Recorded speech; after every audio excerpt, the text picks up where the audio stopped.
Good morning. Thank you so much for having me in Lebanon. It's wonderful to be here. My name is Morgan Ortagus. I'm the Deputy Presidential Special Envoy to the Middle East.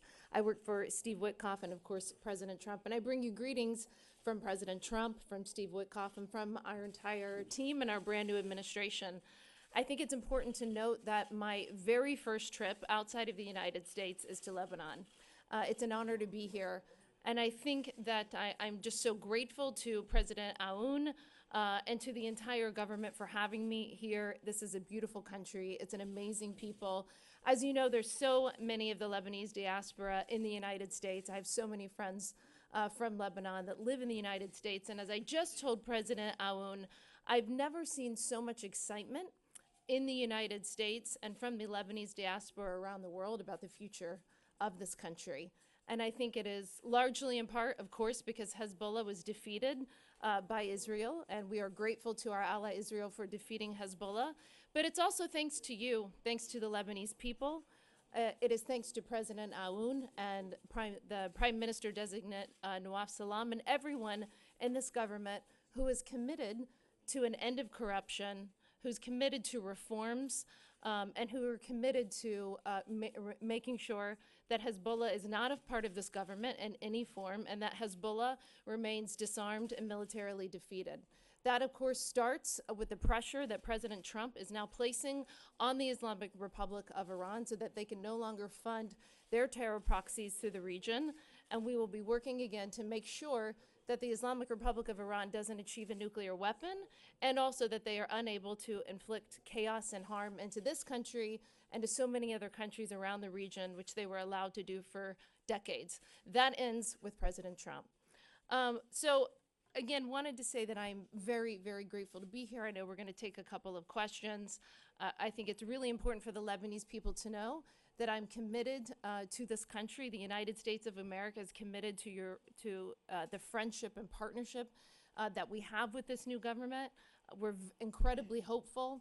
That hope comes because we know that we have men and women of character, of resilience, of transparency.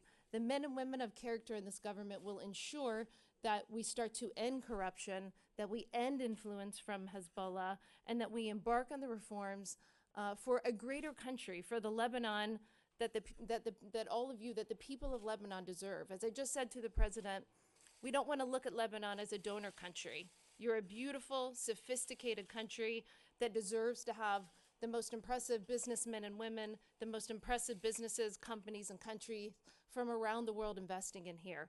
We want to get to Lebanon, back to that place where it is the place and the hope of the Middle East, and I know we'll get there together. So with that, I welcome a couple questions. Yes. Hello. Hello. Good morning. Joyce from MTV. Nice. So you are afraid that Hezbollah will take control of the government. What if he insists to be part of the government, especially that he is a part also, a Lebanese part, politically speaking? Well, I'm certainly not afraid of Hezbollah.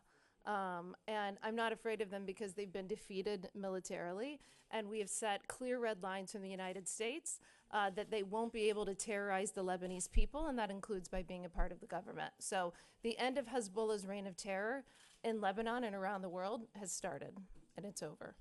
Hello, Hi. Jassant from TV. My question is, will the Israeli army stay in the south of Lebanon, or will officially the stay be extended? Yeah, so we committed to February 18th. That was a negotiation that my partner Eric Traeger at the National Security Council and I did with the Lebanese government and the Israeli government. And February 18th will be the date for redeployment whenever the IDF troops will finish their redeployment, and of course the LAF troops will come in behind them. So we are very committed to that firm date. Thank you all. I'll be back to Lebanon quite a bit. I really appreciate it, and I'll talk to you hopefully every time that I come. Thank you. I gotta run. Thank you.